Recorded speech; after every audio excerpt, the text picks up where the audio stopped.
Character Building by Booker T. Washington. Chapter 1. Two Sides of Life. There are quite a number of divisions into which life can be divided, but for the purposes of this evening, I'm going to speak of two: the bright side of life and the dark side. In thought, in talk, in action, I think you will find that you can separate life into these two divisions: the dark side and the bright side, the discouraging side and the encouraging side. You will find too that there are two classes of people, just as there are two divisions of the subject. There is one class that is schooling itself and constantly training itself to look upon the dark side of life. And there is another class made up of people who are, consciously or unconsciously, constantly training themselves to look upon the bright side of life. Now, it is not wise to go too far in either direction. The person who schools himself to see the dark side of life is likely to make a mistake, and the person who schools himself to look only upon the bright side of life, forgetting all else, also is apt to make a mistake. Notwithstanding this, I think I am right in saying that persons who accomplish the most in this world, those to whom on account of their helpfulness the world looks most for service, those who are most useful in every way, are those who are constantly seeing and appreciating the bright side as well as the dark side of life. You will sometimes find two persons who get up in the morning, perhaps a morning that is overcast with shadows, a damp, wet, rainy, uninviting morning, and one of these persons will speak of the morning as being gloomy, will speak of the mud puddles about the house, of the rain, and of all of the disagreeable features. The second person, the one who has schooled himself to see the brighter side of life, the beautiful things in life, will speak of the beauties that are in the raindrops and the freshness of the newly bathed flowers, shrubs, and trees. Notwithstanding the gloomy and generally disconsolate appearance of things, he will find something attractive in the scene out of doors, and will discover something in the gloomy morning that will cheer him. Suppose that you see these two same persons eat their breakfast. Perhaps they will find out that the rolls are bad, but that the coffee is excellent. If the rolls are poor, it is a great deal better in such a case to get into the habit, a habit that you will find pays from every standpoint, of being able to forget how unpalatable they are, and to let your thoughts dwell upon the good and satisfactory coffee. Call the attention of your near neighbour at the table to the excellence of the coffee. What is the result of that kind of schooling? You will grow up to be an individual whom people will like to see coming near them, an individual to whom people will go for encouragement when the hours are dark and when everything seems to be discouraging. In just the same way, when you go into the classrooms to recite your lessons, do not dwell upon any mistakes that you may think you see the teacher make, or upon any weakness in the presentation of the lesson. All teachers make mistakes sometimes, and you may depend upon it that it is an excellent teacher and a person of fine character who, when he or she has made a mistake, says frankly and plainly, "I have made a mistake," or "I don't know." It takes a very good and a very bright teacher to say, "I don't know." No teacher knows everything about every subject. A good teacher will say frankly and clearly, "I don't know. I cannot answer that question."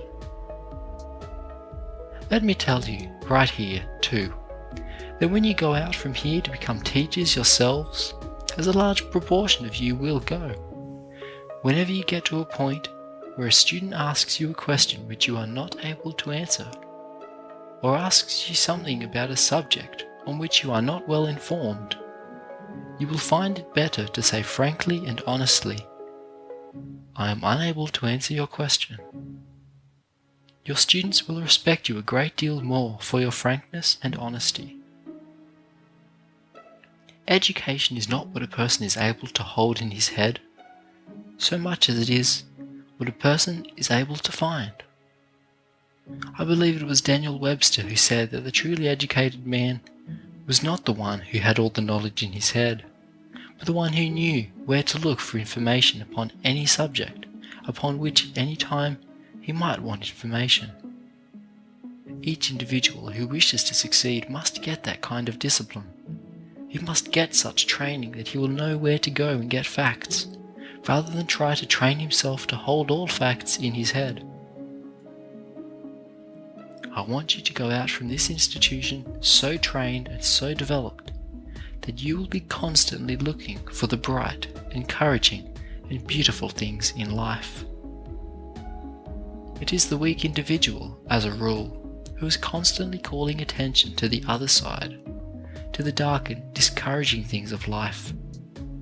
When you go into your classrooms, I repeat, try to forget and overlook any weak points that you may think you see. Remember and dwell upon the consideration that has been given to the lesson, the faithfulness with which it was prepared, and the earnestness with which it is presented. Try to recall and to remember every good thing and every encouraging thing which has come under your observation, whether it has been in the classroom or in the shop or in the field. No matter where you are, seize hold on the encouraging things with which you come in contact. In connection with the personality of their teachers, it is very unfortunate for students to form a habit of continually finding fault, of criticizing, of seeing nothing but what the student may think are weak points. Try to get into a frame of mind where you will be constantly seeing and calling attention to the strong and beautiful things which you observe in the life and work of your teachers.